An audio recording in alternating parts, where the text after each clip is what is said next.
Hi, everybody. Hello, sir. Oh, thank you, ma'am.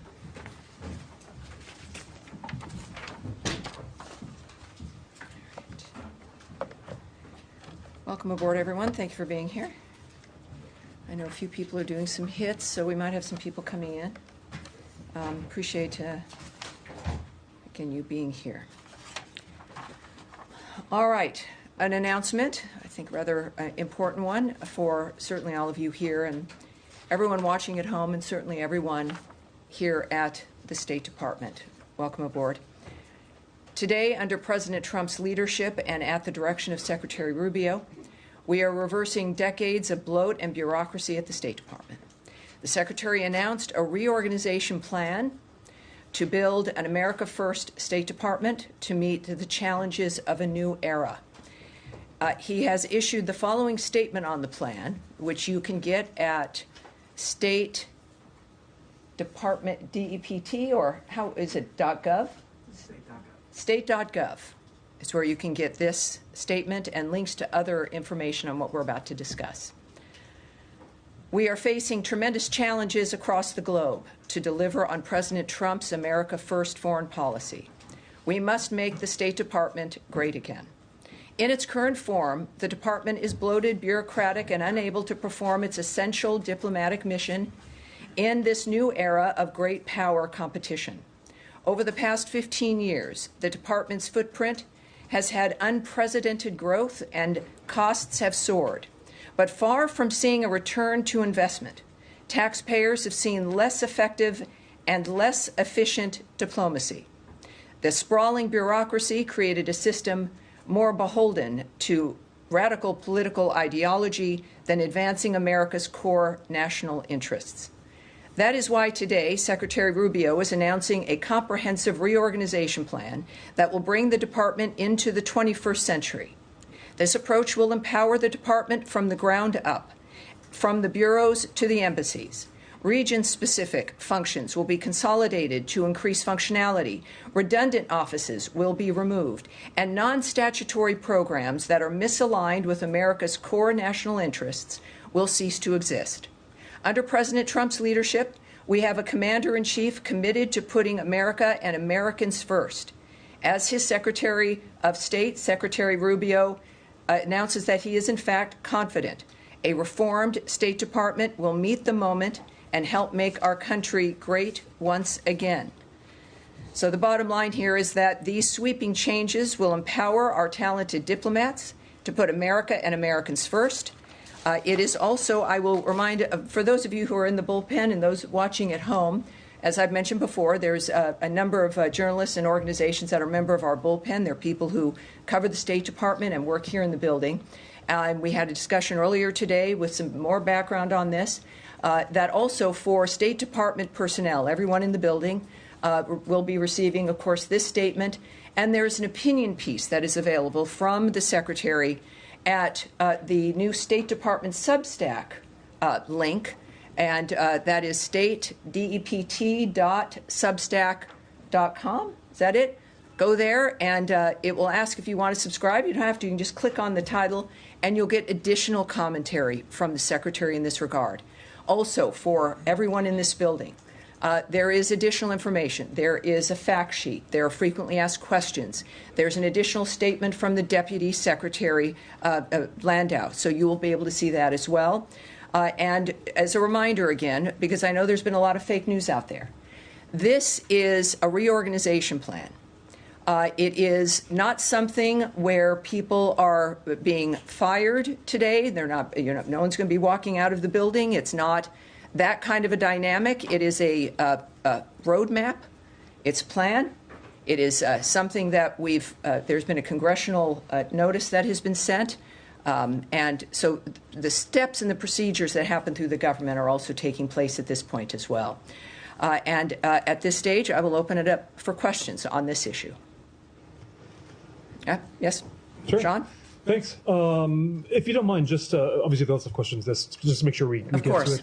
The Russians said that, are saying that Special Envoy Witkoff is coming back. All right, so we're doing that's a different issue. Let's stick with this. It's interesting. If none of you have any questions about this, you don't have questions. Yeah. So I mean questions about this, and then of course I know, Lord knows, there's many other things that are happening as well. I guess, all right. Yes. Go ahead. Just on the hiring freeze and the way that this affects the folding in of USAID to the State Department, how, given the fact that these people are not considered State Department employees, what opportunities, if any, are going to be given to them to be able to reapply or not for their position? Sure. First of all, the USAID fold in, that in a way is kind of the genesis of this, right? We knew that was going to happen. USAID was going to become a part of the State Department. And in this framework, what you'll see, and it makes, I think, perfect sense, and people seeing this will see that it makes sense, is that instead of this monolithic entity that was, its own object in Washington, D.C., making decisions about aid and where the money would go, the usual experience, and I've experienced this with the Secretary's travels and his conversations with the leaders and also our own embassy and consulate staffs, is that you would have donations or funding for a project that the country itself was not interested in or did not want and had other needs, that the embassy staff or the ambassador was never consulted, that the opinions of the people who are working in the country were not consulted. So they would see money going into a nation, as an example, put in to fund something that was even, in some cases, detrimental to the nation that we were working with, or opposed by an ambassador, and yet there was no input and no action. In this particular kind of reorg, it's about consolidating things, right? Weaving certain offices into other bureaus, making situations smaller, reorganizing it, literally. And in that case, you will see the bureaus, which used to have a lot of power, but had really kind of lost that in a certain way through the giant bureaucracy that became evident through the 70s and 80s and 90s. And that you would have a dynamic now where the intention is, and described in this plan, to have each regional bureau have the element of the USAID that is relevant to that bureau, so that they would be working together, and it would be a coalition, if you will, of ideas and minds and efforts to then also bring in and have the embassies, the ambassadors, and the governments we're working with having a say in making sure that the money that's donated is relevant to that nation, is relevant to the region. And that's what will be, that's where USAID essentially is going, is into positions where, as I've mentioned to you, as we were doing our review of USAID, is don't mistake a change for being something for indicating something is gone or missing. That it was never about us abandoning our commitment to funding to any kind of life-saving efforts or our work with other nations in assisting them. But it was going to look different, and now it will. But it will not just look different, but it's actually going to be within a functional framework to make sure that any aid that goes out is aid that the nation, that we work with the nation on, that we work with the embassies on, and people on the ground with an interest who are stakeholders will have a say in that. I think that that's certainly a much more functional way to move foreign aid through. But on the employees themselves, they're already sort of in limbo in terms of how their jobs were going to change when the department was going to be taking over USAID. Are those employees going to have the opportunities to apply for other positions? How many people? Well, some will. So again, this is a proposal. This obviously could change. But as you have offices that are cut, or even some bureaus that were set up for a specific situation that end up being cut entirely, that you will have people who then, Foreign Service officers, career workers, et cetera, being able to apply for something else. So these are, it's a dynamic where you've got a certain number of open seats that exist, and then people who, of course, will then be out of the seat where they were if, in fact, their office is cut or even folded in to another bureau. So these are, again, this is, again, a roadmap, and it's a dynamic, whereas we've said in the past certain dynamics where people, and this is new for me as somebody who's never worked for government, very much in a way like the military, where you can be working for the State Department, working in a specific, let's say, embassy overseas, and then that job ends, and then you come home and you get slotted into a new job. That, I think, for the American people, maybe for large corporations, that makes sense. But that's how it works here, when, of course, that's possible. So that is possible, and we will clearly watch that as it plays out. Oh, yes, sir. Thank you very much, Tammy. You said things will look different, and thank you for that response. But I think a lot of people around the world will be wondering what it is, especially perhaps in the Middle East, Africa, what it will actually mean for them on the ground. How will these changes take effect? Will we see offices over there that are being closed, consulates and so on? Can you talk a little bit about what people around the world can actually expect? Well, I can't speak to, it's a very separate issue, right? This is an organizational roadmap for this department here, right, in Washington, D.C. The arguments about what will occur in other countries, you're talking about embassies and consulates, that's not addressed here. It's not a factor that this reorg doesn't affect them, except, as I've mentioned, is more involvement, right? More direct, person-to-person framework as opposed to bureaucracy to bureaucracy. No more calling up USAID and going through, 17 messages and trying to get an answer back about what's happening with a certain grant or what's happening with a certain plan. That this is really, in a way that I think I've heard many people here note, including the Secretary and the Deputy Secretary, of returning the State Department to its traditional base, to the nature of human diplomacy, of getting things done, and my goodness, especially in the 21st century, that move so rapidly, faster than any other time in history. And this is what the State Department used to be able to do. It has grown, as the Secretary's statements indicated, quite bloated, unable to move, stuck in really just a bloated inability bureaucratically to make decisions or to get things done. And if decisions are made, the levels that have to be gone through extend the amount of time to where you can get a decision made. So I would say for embassies and consulates and the world itself, as they're already seeing when it comes to the way that President Trump operates, the way that Secretary Rubio operates, it's about faster results with, I think, a more nimble effort. All right. Yes, Humaira. Thank you, Tammy. So in the reorg, we see that the Undersecretary for Civilian Security, Democracy, Human Rights, as known as J inside the State Department, seems to have been eliminated, and some of the bureaus under that is being brought under different undersecretaries.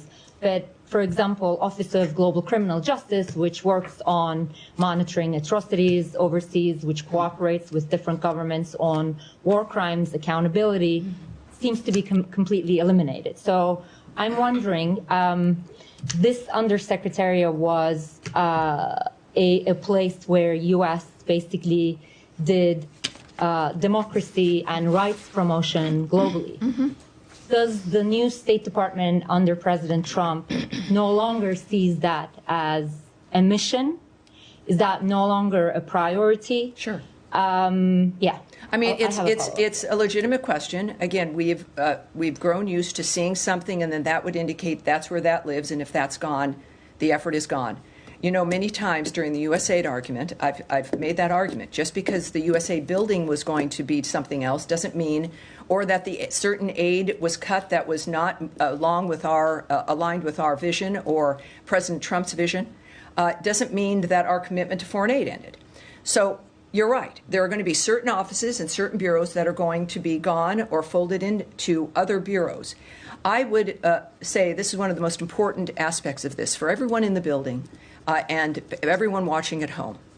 Because you might have had a specific bureau that dealt with a discrete issue, doesn't mean because it's now folded into another larger bureau, doesn't mean that it's gone or we don't care. It means that, in fact, certain issues deserve to be considered part, not like some specialized, separate, segregated interest. Why shouldn't that interest be in every bureau, right?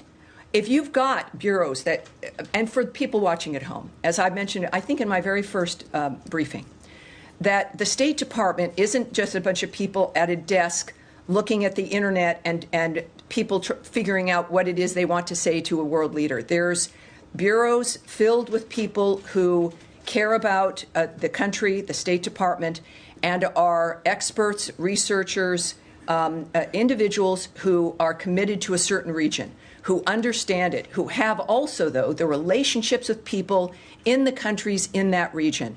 And then they inform us. They do the research. They inform me for this briefing.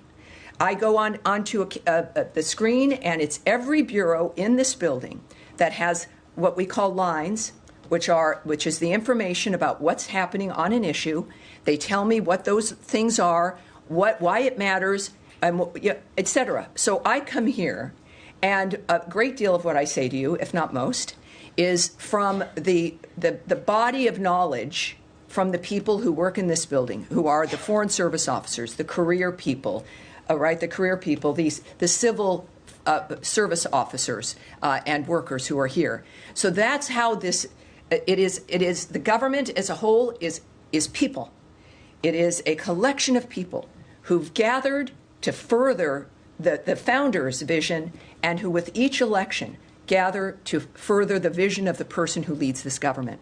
So when we think about the nature of USAID or those other bureaus you mentioned, if a bureau is gone, that is certainly all these issues are important. It means that we're looking at certainly blending in with the regional bureaus, taking certain issues away from being specialty issues, and making sure that they're in the frameworks of the bureaus so that they can be weaved in and dealt with as a whole within all the work. Yes, of course. Please. No, next, okay, once we get do this. Follow up on this too. Okay, then hold it, but I'll make sure I give it to you guys. We're good. You said earlier that you talked about some of the programs, and you described them as, the aims of the programs were not in line with the aims of the country. Now, there are countries, like U.S. has made democracy promotion a priority, but that priority actually did not go down well with some of the countries in the world. So if a country, for example, a lot of people would give the example of Hungary, U.S. has funded some independent media organizations in Hungary. If those are in contradiction with Hungary's goals, U.S. is no longer going to do that. No, it's not. Without, of course, speculating on what we would do in a particular country, the point is that American tax dollars that are sent as aid or to supplement something in another country deserves to be used to reflect the values and the interests of the United States, which, of course, is democracy and freedom around the world. I think it's safe to say that with all of our actions, certainly the Trump administration, we have made it clear that that is our priority. But also making sure that the ambassadors who are also appointed, who are representing this nation in countries and others who work at the consulates, in concert with the nation that we are working with diplomatically, that we have a coalition, if you will, on knowing how that money is being spent and making sure that the stakeholders actually have a say. I think that's fair. Some people would argue that sending money into a country, spending on something that nobody else discussed, like as USAID would do, is unfair, and that the people in the country that we're working with should have a say. But bottom line is, this now moves into something that is more accountable, more specific, easier to describe, easier to ask questions about, and easier effectively for everyone involved here at the State Department and at the embassies and consulates involved, more accessible and more transparent. All right. Yes. Okay, I just wanted to follow up on Humera on global criminal justice, because there seems to be a bit of a mixed message, because on the one hand, this is clearly being eliminated from the organisational chart. But when we're pressing you on it, you're saying... Well, it may be moved. I mean, if you don't see it on the chart, it may be moved. But and then the Secretary has retweeted an article which says very specifically that this is an aggressive shake-up. It will close agency offices, including those launched to further human rights, advance democracy overseas, counter extremism, and prevent war crimes. So it's just a simple question, really. Is the investigation and prevention of war crimes overseas still an important piece of work and a priority for the State Department? Democracy is always important, obviously, and again, I understand the tendency. I understand the tendency. War crimes, again, for me, being here now, we're approaching about 100 days. My deciding to do this is based on this nation's history, and it clearly is committed to the nature of the values of the American people and of this country. And just because, and this is why I think it's difficult to do, you've seen a bureau dedicated just to that, just because it has been folded into a different bureau or is an element underneath a different kind of office, and that particular bureau that was maybe specialized, which could be implemented in a better, more nimble, faster way, especially when we're talking about war crimes and things immediately that are moving on the ground. This is the kind of adjustment and reorganization that makes it better. And this will always be the argument. This will be seen. But it is, of course, those values that you know are American values remain. And while the approach or the bureaus or an office might be called something differently or even eliminated as an office, but is moved through the bureau as a whole, you'll see that the American approach to the world not only remains the same, but will be more obvious, more clear, more dynamic, and more active. Do you know where will that role move to? Because it's very hard to see in the chart, for example, on war crimes or global criminal justice, where that will now exist. Well, but again, this is a roadmap. It is a plan. This is something that in this process, and there is a process in this government, where there may be certain things that change. And there'll be a point where we're talking about implementation. So those details, this gives you, I think, a very good idea, transparently for everyone who's watching this, that this is a change. It is, the issue is certainly, sometimes we all know that change is difficult. But in this particular case, it had to happen because of the bulk, because of the unsustainability of the size of the government. And that's why we're doing it. All right. Yes, sir. Thank you, Tammy. Two questions. I know this came up on different settings. Just want to make sure.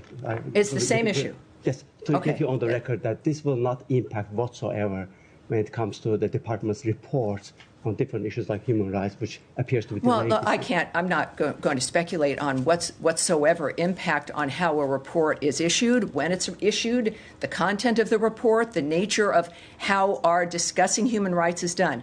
I will not. All of that would require speculation here.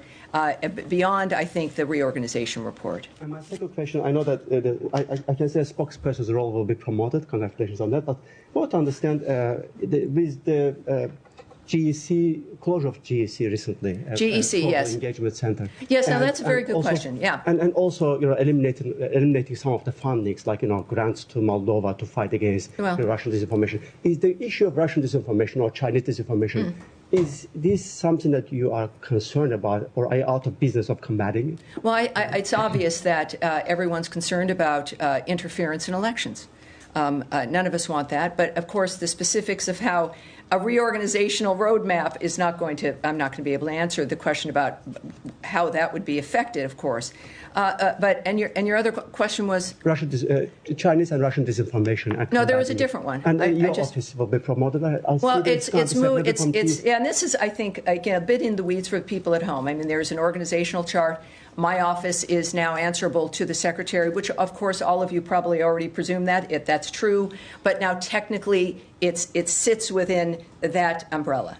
So nothing has really changed in that regard, except it's a little bit more specific and obvious when it comes to the nature of my work. Can we come back to later on Ukraine? Well, forgive me. I'm going to move on. I was also going to answer your first question, which GEC.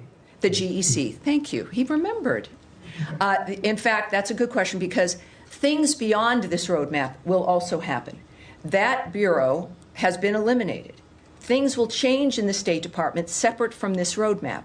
That bureau, which had been ordered to be removed last fall, what they did is they changed its name and moved people around. And so that, of course, by eliminating that bureau at $50 million a year, perfect example, that worked to censor the American public. That is not certainly the vision of the Trump administration or the American people who put him in office. So, yes, that bureau is gone. It is really gone this time, and the American people are better off for it. Can I just ask one quick question? Yes, of course you can. On this process, yes. There's an internal State Department memo that was put out about this that said that the undersecretaries are going to be submitting a path to reduce domestic staff by 15%. Can you just help us understand how the leadership in charge of this reorg came up with the 15% number, and if there's any wiggle room there, or if I said this is an internal document. I'm not going to speak on something that you may or may. I'm not going to presume you didn't see something, so forgive me. But I'm not going to speak on the specifics of something like that. But the undersecretaries do have a role here. This is, again, not from on high things being swept away with one of those large yard brooms. This is a very specific dynamic brought to the undersecretaries who have daily operational experience. I see you. Keep your hand down, please. I'm sorry. It's a little distracting. These are undersecretaries who are working daily with the people in this building, who work in this building, who know what's being produced, who know what has to happen, and they are best suited to make a determination when it comes to this roadmap about how to apply the nature of what we want to accomplish. So the undersecretaries are directly involved, and they will, I think they'll have about 30 days to make their own plan in this framework. And then, of course, we'll see how that manifests in the meantime. And then just one quick question. Sure. Was DOJ involved at all on this plan, or was this just a State Department proposal? No, this, I think, is a very good example of the importance. We know the American people love the result of DOJ. I think there were some questions, perhaps, about how it was applied. But what we do know is that the DOJ approach, the goal of that entity and of that committee is something the president appreciated and still does, as do the American people very much. But when I believe the president said a few weeks ago that ultimately this was going to be an approach that the secretaries were going to begin to apply. And also that does make sense, because whether it's the secretaries or the undersecretaries or the people running the offices, it is the daily work of individuals committed to the country, making a difference for the world. And the people on the ground working together know best about how this works, what could change, and how it should change. So this is, I think, a very good example of the continuation of that mission and the value of that mission to cut government down to size, get people used to the idea that it can happen without it being a bad thing, and then watching the benefits that flow. So secretaries now in charge of this. Remember, this is from an executive order. This is a whole of government, every department looking at how they can make their department more efficient, less burdensome, less bureaucratic. This is the State Department's version of that. I would say that that DOJ is not in charge of this, but this is the result of what we've learned and the fact that we appreciate the results, and we want more of those results, and it is now in the hands of the secretaries as well. Mm-hmm. All right. Sean. Can I switch topics? All right. Now, are we done here? So we should switch to some other important topics. We have, as a matter of fact, one of my rules is, of course, our friend Caroline Levitt. We'll be starting in about 10 to 15 minutes. Okay. I've started earlier here because of the nature of the issues. But there are some other issues on our plate. Shall we start with some other ones at this point? Sure. Sean, go ahead. You were first. Sure. Not that I'm not interested in reorganization. But could I ask you, Russia said today that, or Russian state media said that Special Envoy Witkoff will be on his way to Moscow. Is that something you can confirm? And if so, could you explain the natures of his discussions this time? I can't confirm that, no. I cannot. Is it incorrect, or is it? I can't speak to that. Okay. Yes, I mean, that is, yeah, that's not something I can speak to. Okay. Could I ask you about the secretary's schedule? Sure. Just, if I'm not mistaken, you were on Fox earlier this morning, and you mentioned the potential of travel. Sure. Could you just explain his travel Yes. schedule? There's normally when we have travel scheduled, you guys get an announcement, and there was no announcement. And I was asked, and I had known that this was possible, and had mentioned it, presuming it would happen. As we know, Secretary Rubio is a busy man. He is one of the most active, if not the most active, Secretary of State I think we've had. And that, of course, affects every day for him. And so when there's certain plans, they're, conditional. And in this particular instance, while the meetings in London are still occurring, he will not be attending. But that is not a statement regarding the meetings. It's a statement about logistical issues in his schedule. Can you confirm who will participate from the U.S.? Well, I do know, yes, that General Kellogg is there. And so he will be having those conversations. So we look forward to hearing back from him about whether or not we've had some success in London. Just briefly for me. I'm sorry? All right. You know what? That is another issue, and I will get back to you in a moment, but we've had several other people who've been waiting to deal with that. But let me, I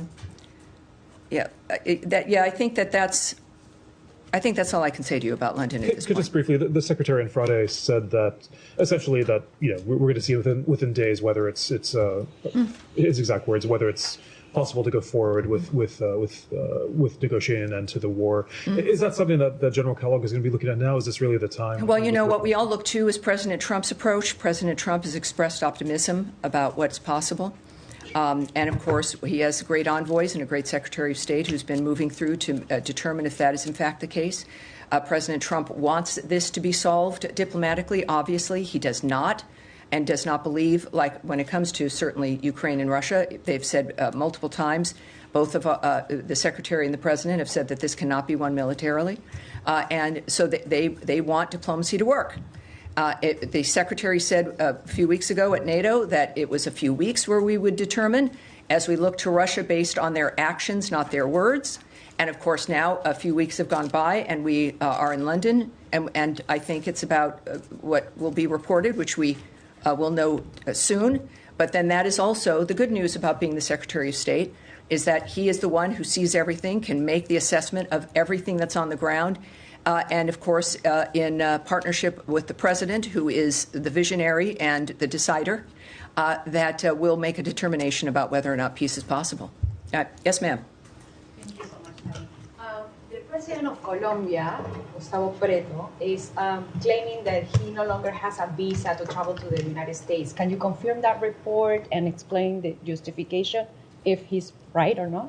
Well, I can't do that. Of course, we don't speak about direct individual visa issues. Visa records are confidential for everyone. But we are aware of the reports. We're aware of what he said. What I can say is that our two countries have had opportunities to create a brighter future for our citizens through efforts aimed at targeting violent drug cartels that are now poisoning our citizens and destabilizing our region, creating economic opportunities that advance prosperity, and ending the regional crisis of illegal immigration. So that's what I know about our two countries. His comments are not something that I'll remark on. Can that? All right. Yes, sir. Yeah, thank you. I have a question about the Iranian talks. I'm sorry, about the Iranian talks. Do you have any updates about the third round with the Iranian, and how do you see the Iranian engagement with Russia and China when they are updating them and talking and meeting with them about the negotiations that they have with you? And will there be the next round direct talks with them, or it's indirect still? Well, again, these are diplomatic missions. I know I speak often. I have to say no to you when it comes to the questions you ask because you're looking for some details, I understand, about the nature of what may or may not happen in an issue that the world cares about. But if it involves, of course, negotiations, diplomatic considerations, diplomatic conversations here between American leaders, I'm not going to remark on that. As far as what might be next, I have nothing new to report to you at this point. All right. Yes? The Diplomatic Security Service says it's been assisting the Virginia Homeland Security Task Force in arresting undocumented migrants and some people who are connected to transnational gangs. I wonder if you could say more about the decision to have DSS jump in there and whether you expect this collaboration to be ongoing and if there's any concern that this will detract from the original mission. Well, good question, if that's accurate. And so I need to check. We'll take that back, and I'll get back to you on that. And your question is going to be the last one because we are just a few minutes to 1 o'clock. Thank you, everyone. We will have, I do want to let you know also for Thursday, my principal deputy, Tommy Pigott, will be briefing you for the first time. So that will be fun on Thursday. It's very, very exciting time. Thank you, everyone. Appreciate it. Thank you. Have a great rest of your day. Yeah.